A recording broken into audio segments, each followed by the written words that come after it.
Morning, Chair Medvigi, and council members. My name is Jerry Preston, and I wanted to take this opportunity to briefly introduce myself before Chuck goes over this short work session here.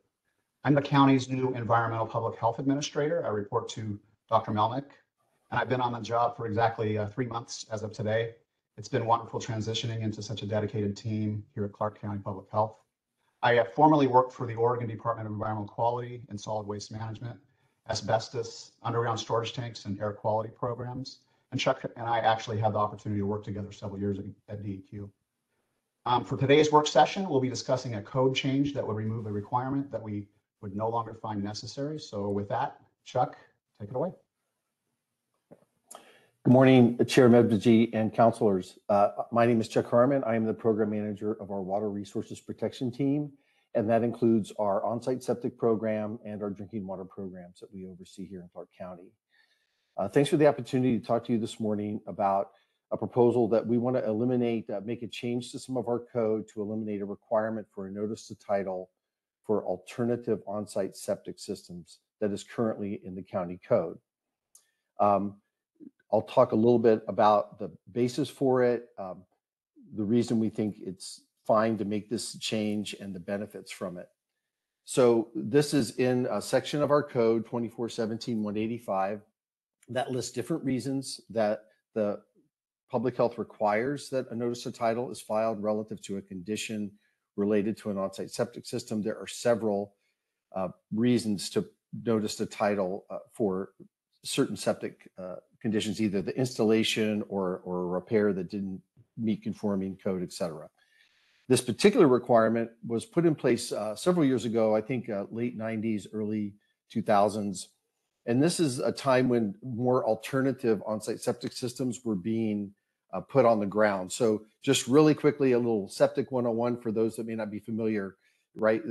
The most basic kind of septic system is what we refer to as the standard gravity, where there is a tank, a distribution box, and then drain lines. There's no electronics, there are no pumps, et cetera. It's just all based on gravity flow from the home into the tank and then out to the drain field.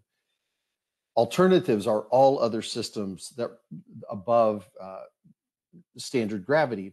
And many times they're needed based on either site conditions or the type of soil or the shallow, or when there's a shallow groundwater table, so there's not as much area for bacteria treatment in the soil profile.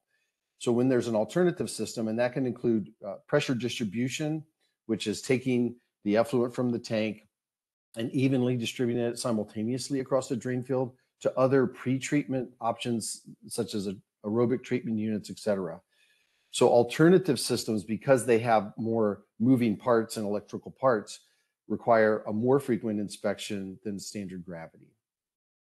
So when those technologies were coming on board many years ago, we, and this is a local requirement, because they were so new, we thought it was important to put a notice on title to make sure that those persons that were installing those systems and future owners of that property would have a notice that they had that type of system that required that frequent of inspection. And this is a local requirement. This is not, there's no specific requirement for this in state code, state septic code. And so that was the original basis for placing this in the local code. And the primary intent, again, was that remind property owners, both current ones that were putting these systems in the ground and prospective buyers. We can go on to the next slide. And then at the end, please, or in interim with those questions, please let me know. We, in concert with our technical advisory committee, our Clark County On-Site Septic Systems Technical Advisory Committee, had been speaking last year, and we realized that this requirement we don't feel is needed anymore. And basically because these types of systems have been implemented much, for quite a while now, there's a lot more familiarity and understanding with all of the issues related to them. So that's one of the reasons we feel this requirement of having this specific notice is not needed. Secondly, we have a very well-working operation and maintenance program. And in our operation and maintenance program, or O&M program, we have established very frequent and timed notices to septic owners in the county. So basically, if we have two types of notices that we provide, One is for folks that are remaining in compliance and they're in good standing.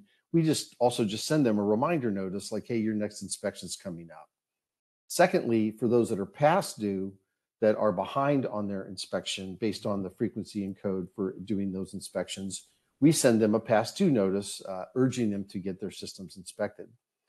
And we've done some other work in our program to expand notification and some financial assistance through other programs, et cetera. So again, both the department and our technical advisory committee feels like we have a very robust system in place to do the kind of notification and education to septic owners part about what they have and that they need to get it inspected. Removing the requirement, this is just a notification, sort of a consumer protection reminder type of process, the notice to title process. This doesn't change any standards for septic design, performance, or the need for inspection, of course. And again, our technical advisory committee has reviewed this with us and supports this change in the code to eliminate the specific requirement. And finally, if we take this action, the process for applying is simpler for applicants, and there also has been a fee associated with the notice because we have to review the notice. Then the department typically, or the property owner, then has to file it with the auditor, and so that is also there's a cost associated with it that we'll be removing by removing this requirement. That's the primary presentation and discussion about this topic. I know that the next stage will be going to a hearing, but certainly interested if there are any questions from the council about our recommendation to make this change in the code. So I'm all in favor of eliminating unnecessary fees, especially and costs to the county, as well as simplifying processes. So that part sounds really good. Technical Advisory Committee, who is on that? Who made these recommendations or agreed? Yes, thank you for that question. Our Technical Advisory Committee, or TAC, is open to all persons, but certainly all the professional community that include designers that are licensed by the state, installers that are licensed, that we certify locally on an annual basis, O&M service providers, and pumpers of septic systems. So it's primarily industry members. We don't, and whoever wants to come to those meetings are invited and are allowed to come to those meetings. Super. Karen, did I hear you had a question? It was identical to yours. I was curious who actually serves on the Technical Advisory Committee and about how many people are there who are representing us.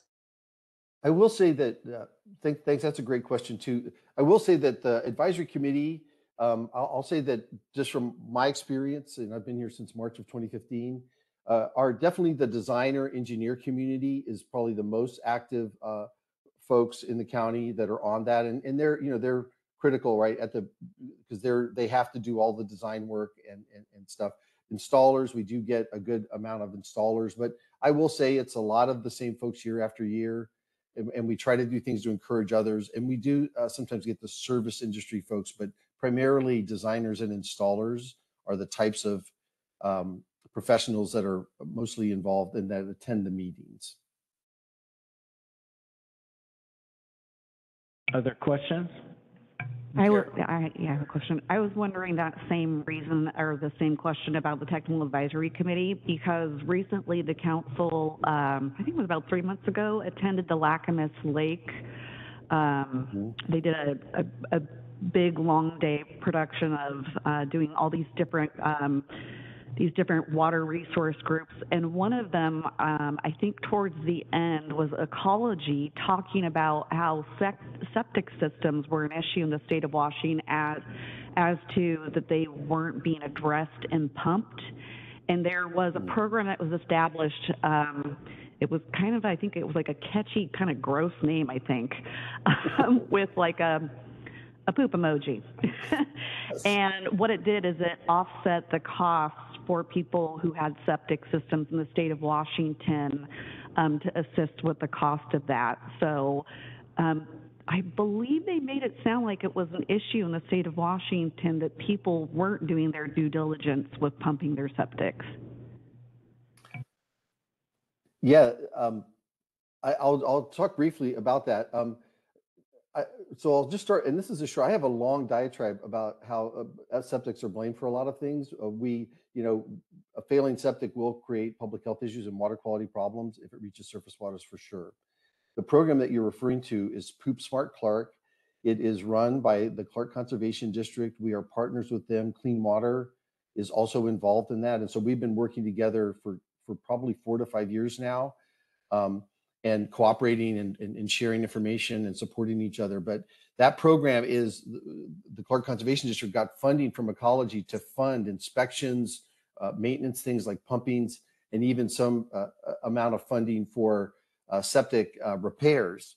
And so we've been working together to try to identify and encourage people. It's voluntary, right? So we're encouraging people to take advantage of it. And the Conservation District has done a great job of expanding the application of that program. It started out in the East Fork Lewis River and is now expanded to the Lacamas watershed. And so that has increased a lot. It has increased, and there's been a lot of activity in it, but again, not as much as we had hoped. So that explains that.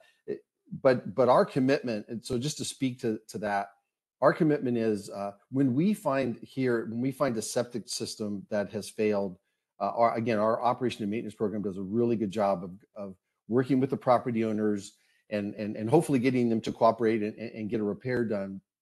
But they have to get that inspection done.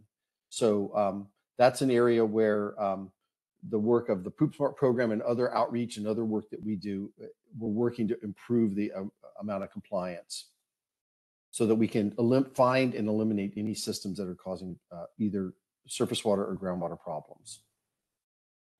Thank you. And thank you. Those are great points, Michelle. Anyone else?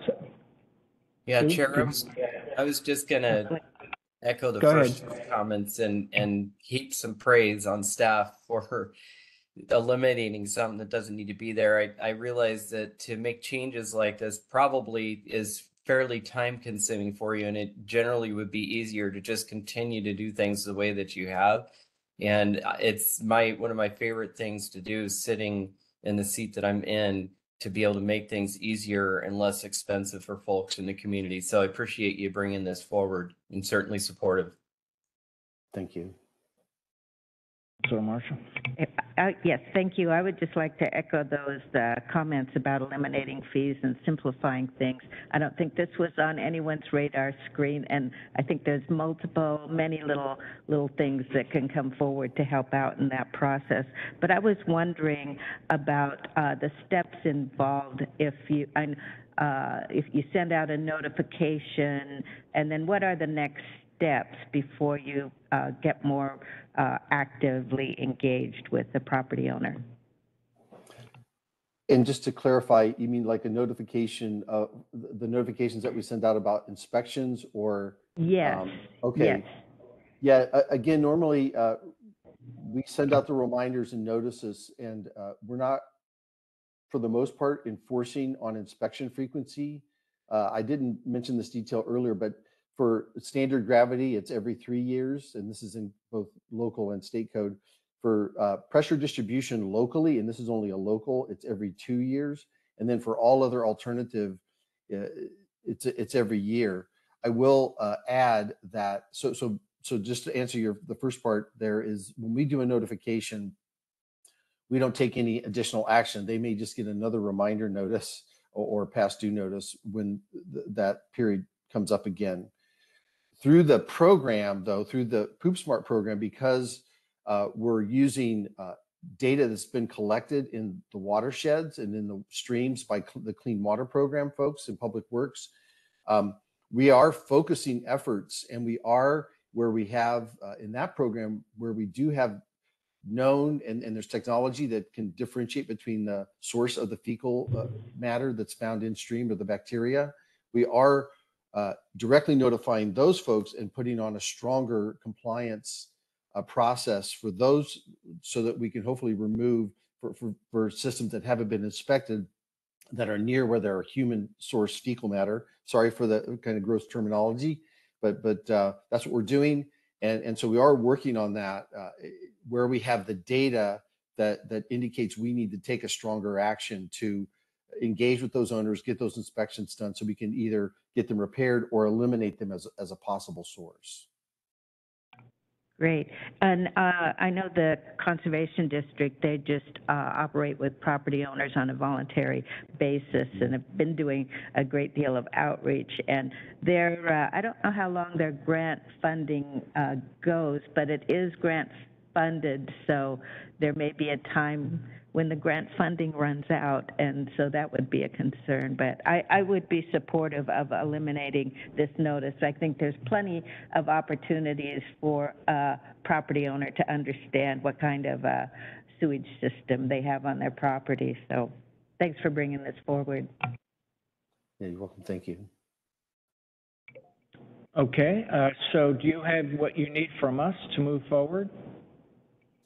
Yes, the next steps, as I understand it, is we will set a hearing to have a public hearing about the rule change. The ordinance document, I don't know if that's been put up here or if you have that in front of you, but there is an ordinance document that's been provided by the prosecuting attorney's office that shows the markups and change of the language. So I think we would have the hearing, and I don't understand the timing after that, but either I guess at the hearing or soon after, the board would then adopt the changes.